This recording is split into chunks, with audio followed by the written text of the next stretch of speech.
What's in my life vlog? Yay!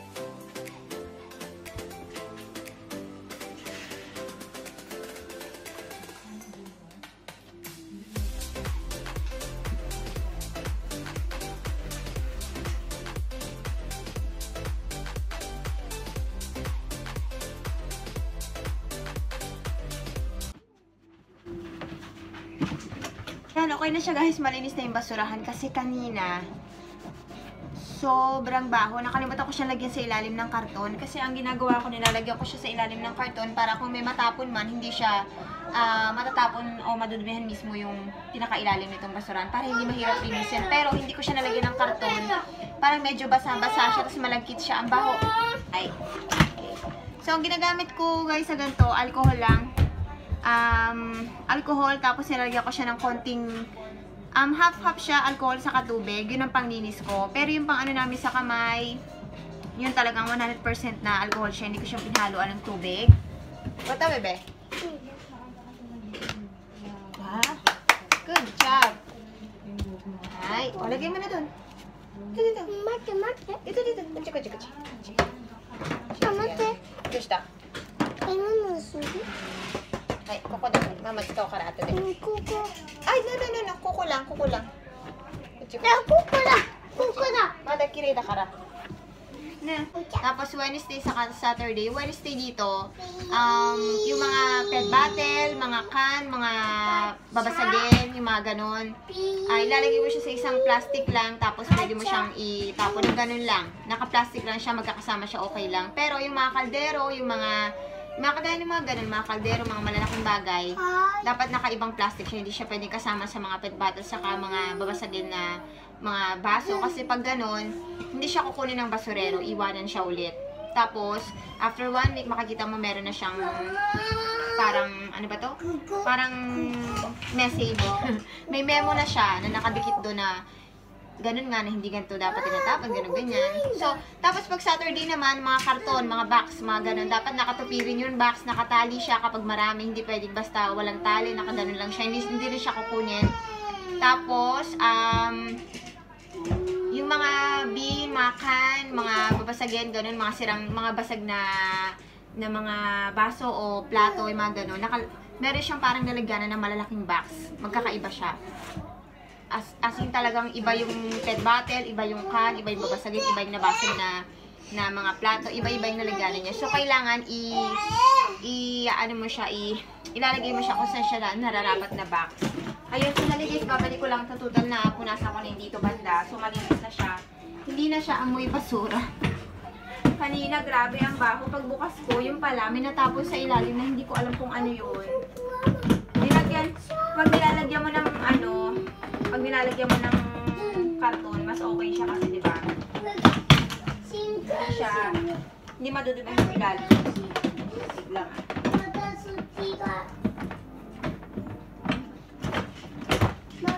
Ayan, okay na. Tapos, ilalagay ko sa kanya, lalagyan ko siya ng plastic. Yung plastic na, yung nakukuha lang namin sa,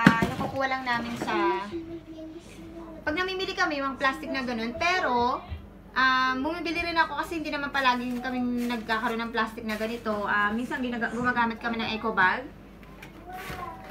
Eco bag yung mga ganito. Ayun. Yan siya. So, ito, binili ko to sa Daiso. 46 pieces siya. Yung nga lang, hindi masyadong tugma yung size niya dito.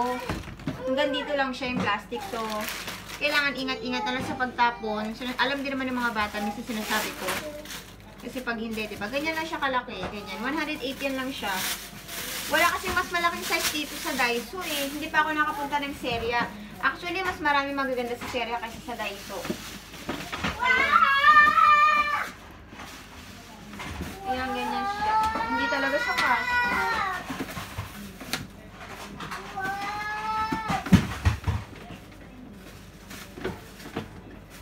Maliit maliit lang siya. Mas malaki yung nakukuha namin sa, ano, saan ba to? Pag namimili kami, kagaya nito, saan ba to? Galing to sa Daiso to, ito. Mas malaki siya, mas sakto siya dito sa lalagyanan na to. Ayan, ganyan siya kalaki, mas malaki siya. So, pag napuno to, ang ginagawa ko, nilalabas ko rin sa labas. Kagaya yung sabi ko sa inyo kanina, diba? Doon ko nilalagay. Kasi hindi malaki itong basurahan namin, maliit lang siya.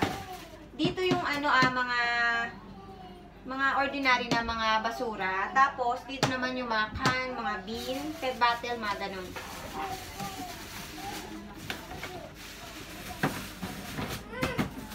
Ayan, okay na siya. So, balik na natin to. Nagsasaing na ako para mamayang gabi. Baliktad.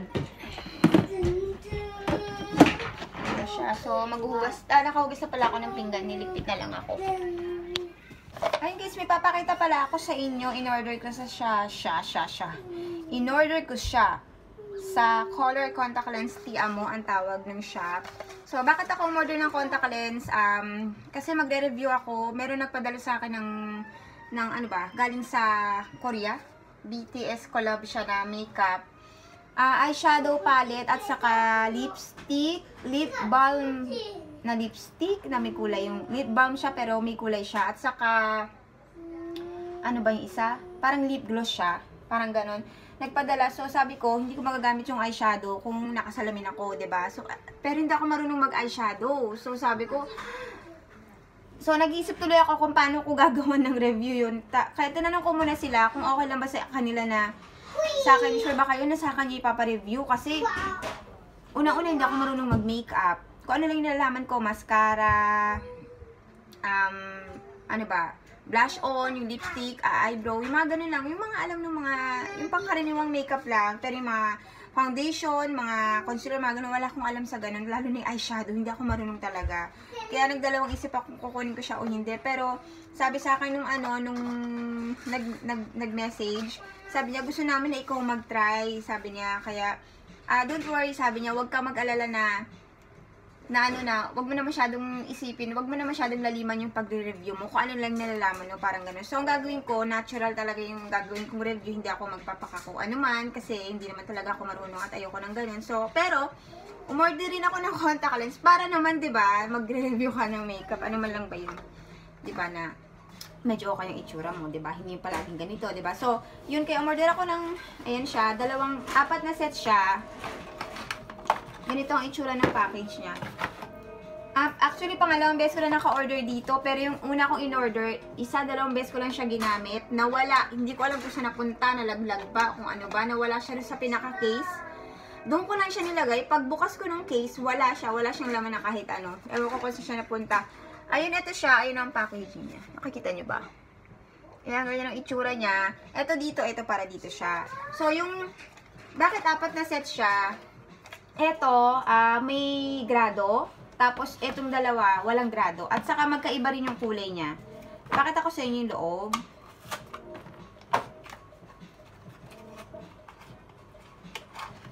Ito siya. Parang gray. Gray siya. Ayan siya, guys. Tapos, ang kulay niya, ganyan. Medyo hindi masyadong kita dito, no? Gray siya. Gray ang kulay niya. Tapos, yung isa naman, parang hazel brown. Ito nakalagay, fade gray. Ito yata yung walang grado. Tapos yung hazel brown, siya yung may... hazel brown? Hazel brown, hazel brown. Siya yung may grado. Kasi yung hazel brown, yung kulay na yon, yun na talaga yung original na kulay ko na nagko-contact lens ako ng dalaga ako. Kasi nung dalaga ako, hindi ako nakasalamin lagi, ako naka-contact lens. Yun talaga yung kulay na bagay sa akin, bagay sa skin color ko. Kaya yun ang in-order ko na may grado. Para dis pwede ko siyang gamitin pag lalabas ako, di ba may grado. Ayun, so ayun, order ako nito. Mura lang siya. Kasi may nag-mail sa akin. Naka-order na kasi ako 1 beses. So, may nag-mail sa akin na ganito na meron silang parang, ano ngayon, mura sila ngayon, ganyan. Parang may discount. So, alam nyo kung magkano itong dalawa na to. Pang ano na siya, pang 1 month na siya, 1,000 yen lang siya. So, magkano ba sa atin? Wala pang 500 pesos. Ganun siya kamura. So, itong dalawa na to, 2,000 yen. Plus, shipping fee nga lang. Nasa 300 yen, mga ganun. Mura lang siya, sobrang mura. Kaya, hindi na ako nagdalawang isip na kunin. Kasi mahal ng contact lens dito, grabe. Sa Pinas, ewan ko lang siya kasi ibang lugar hindi ko lang alam. Ayun, so ito gagamitin ko to kapag nag-review na ako ng makeup na pinadala sa akin. Bala na kung anong mangyayari. Okay, pakita ko lang sa inyo guys yung nabili ko kahapon sa Welsha. Ano ba to? Hindi ko alam sa Tagalog to eh. Ang laman niya, cheese, tapos ano siya, chikuwa. Yan ang itsura niya.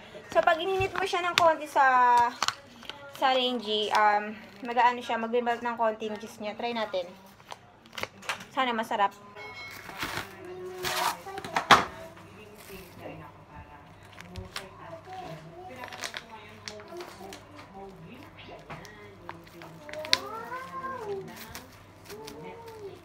Yes.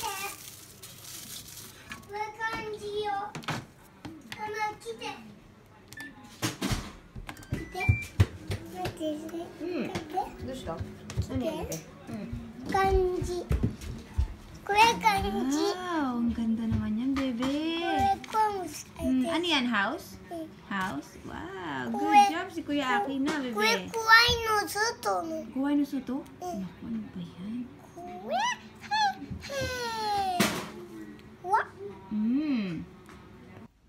Lamig. Biglang lumamig talaga. Yung sampay ko kaninang umaga yung mga towels. Kukunin ko siya ngayon. Tuyo na yung sigurado. Kung di man siya tuyo, buksan natin itong heater para painitan siya. At magtutubi na rin ako ng mga damit. Hi, hello guys. Good evening. 5:21 na ng gabi dito. Ayun. So, magagawa ko ng pinakamabilisang miso shuru. Wala kasi kaming miso. Tapos may nakita ko dito ng tokwa. Ayun yung tokwa. Pwede siyang pang miso shuru din. Then, may nakita akong, ano ba to? Yung parang nilalagay, binubudbud sa miso shuru din. Instant miso shuru ang nakita ko, ayan, wakame nakalagay. Miso to, tapos may wakame sa loob. So, pwede ko siyang gamitin sa miso shuru na yung, na ako mismo yung gagawa. So, ilalagay ko tong 4 na pack ng miso shuru sa tubig. Ito yung tubig. Ayan. And, iyo, ari tabete, ari, ako ko do.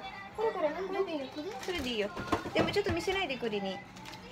Ayun, gagamitin ko tong 4 na pack na to ng instant miso shuru na may wakame. At tapos yung toppings niya, may mga laman tong wakame din siguro laman ito at kung ano. Tapos gagamitin ko rin to, yun, yung tokwa na sinabi ko kanina. Ayun lang, kasi wala kaming miso shuru ng ilang beses ko man sasabihin, di ba? Ayun. So, ayun. Basta gagawa na ako, ilalagay lang naman to. Ilalagay ito, tapos haluin, and then ilalagay yung tokwa. Ganun na siya kadali. Yung hiwa ng tokwa, depende yun sa kung anong gusto nyong hiwa. Kung malaki ba o maliit, basta kahit ano. Tapos, lulutuin ko tong saikoro steaki. Itong steak, ayan. Lulutuin ko rin siya. Yan ang gagawin namin hapunan ngayon. Tapos, meron pa akong niluto kagabi. Meron pa siyang tira eh. Ayan, nandito siya. Nandito siya sa Tupperware. Wait, pakita ko sa inyo, ha. Ayan, alam niyo yung lasa niya. Naging parang kaldereta na yung lasa niya. Karne lang to guys. Nakapak na siya. Ready to eat na. Ito siya, papakita ko din sa inyo. Ito siya. Yun nga lang ito. Ito ganito ang style niya pero maanghang. Ito hindi yata maanghang to eh. Ganito siya. Ayun, para siyang asado pero hindi siya ganun. Hindi siya matamis. Hindi siya matamis. Ayun, so ginawa ko siyang, in-arrange ko ng recipe. Ginawa ko siya ng parang kaldereta style. Nilagyan ko siya ng carrots at saka ginisa ko siya sa sibuyas, bawang, tapos nilagyan ko ng carrots at saka, ano ba to? Ano ba yung ninjin? Ninjin, carrots ka eh. Potato. Potato. Tsagay mo. Patatas. Ayun. So, initin ko lang yan. Tapos, yung miso shuru. Tapos, gagawa ako ng salad. Yung salad, pagkasamahin ko yung salad, saka ito. Pagkasamahin ko siya, bale. Ayun. So, ininit ko na yung tubig. So, pag gumulo tong tubig, ilalagay ko na tong 4 na pack na to ng miso. Ang dami kasing mga kung ano dito yung chichirya ng mga bata. So, may nakita akong gummy. Ayan siya. So, tinikman ko siya. Nung Halloween pa to binili. Pero hindi naman naliluma agad to. Hanggang ano pa naman siya, 2019 ng May. Ayan. So, ang laman niya, ganitong style niya. Tapos, may asukal siya sa mawari. Tapos, sobrang tigas niya. Grabe. Ang tigas. Ayun. Ang asim. Maasim siya. Ay, magluluto na ako kasi. Andito na lahat. Yung anak ko na lang na babae ang wala. So, pagdating niya, sakto dapat. Nakaluto na ako lahat para hindi na siya kakain ng kung ano-ano. Kanina agad ang kakainin niya. Actually, yung ganitong instant na wakame na, kahit walang wakame, instant miso, pwede nyo siyang gawa ng iba pang miso shiro. Katulad ko, ang meron lang ako ngayon, yung tokwa. So, tokwa at saka wakame, okay na yun. Pero pwede mo siyang lagyan ng daikon, labanos. Labanos na ihiwain nyo lang ng maninipis, na pakudrado. Hindi, pahaba, rectangle na manipis. Tapos, sibuyas. Pwede nyo rin siya lagyan ng sibuyas. At saka, kamatis. Hindi kamatis, guys. Pwede nyo rin siyang lagyan ng patatas. Yun ang pwede nyo lagay sa miso shuru. Para may para iba-iba. Pwedeng araw-araw kayo mag-miso shuru kasi ang miso shuru sobrang ganda sa skin, saka sa katawan ng tao. Ayun, so, ano ba? Ang tagal kumulo, nakakaloka. So, ayan na yung saikoro steaky, guys. Nilagyan ko siya ng butter, hindi mantika nilagay ko. Yan, hintayin lang natin siyang lumambot ng konti sa kahaluin. Tapos, pag nagkulay light brown, pwede na siya. Kasi pag masyadong lutong-luto, titigas na siya, guys. Ay, kumukulo na to. Okay, guys, nilagay ko na lahat yung miso. So, ilalagay ko na tong toppings na to. Toppings ba tawag? Hindi ko alam kung ano itatawag dito. Basta dry siya. Ayan, ganyan. Ayan, ganyan. Kasi sayang, isa na lang to eh. Sayang naman kung di pa magamit, diba? Kaya gamitin na natin siya. So, pag kumulo to, after nalagay ko na yung tokwa. Yung tofu. Ano ba? Ayan, ganyan karaming laman niya. Pang instant kasi siya. Ayan.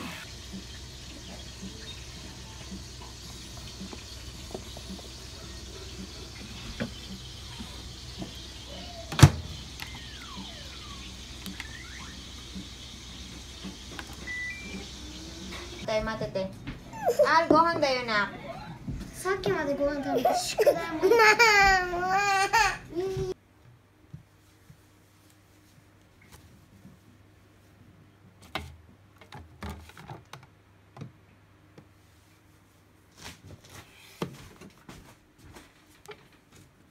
Ayun guys, so tapos na ako magligpit. Yes, gabi na rito. Tapos na ako magligpit dito. And then, sa kusina, nakahugas na rin ako. Pero, meron pa akong kailangan punasan, kagaya nito. Pero, dito nakalinis na ako. Ito, tatanggalin ko na lang to. Kasi, ito, papakuluan ko sa bukas. Dahil, magluluto ako ng, ano tawag dito? Gyusuji. Ano ba tawag sa gyusuji? Lalagay ko na lang dito kung ano siya.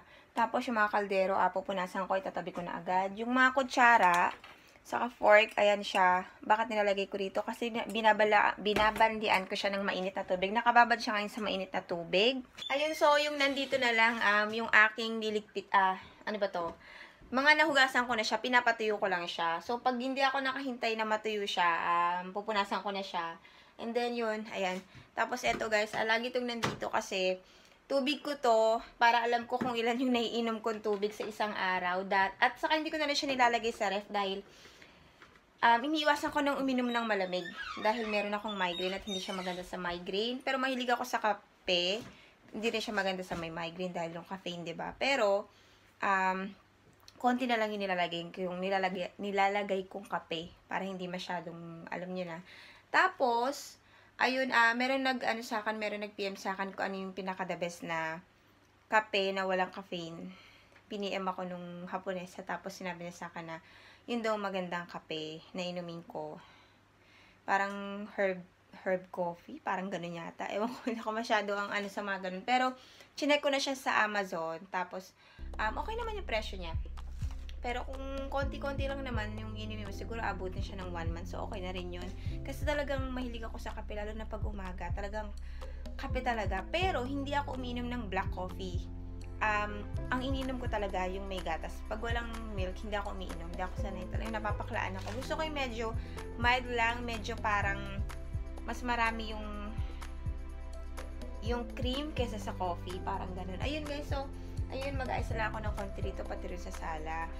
Maligo pa ako. Tapos, ano ba? Ayun, yun lang yung gagawin ko. So, ayun, maraming salamat sa panonood ngayon ng aking vlog. Sana sa next vlog ay manood din kayo. And then, ano pa ba? Ayun, so, ngayon na ulit ako nakapag-vlog ng Tagalog vlog. Sana, itutuloy-tuloy ko na itong Tagalog vlog. Sana, sa mga hindi pa naka-subscribe, sana mag-subscribe kayo. O, ayun, maraming salamat po. Hanggang sa susunod na vlog. Bye!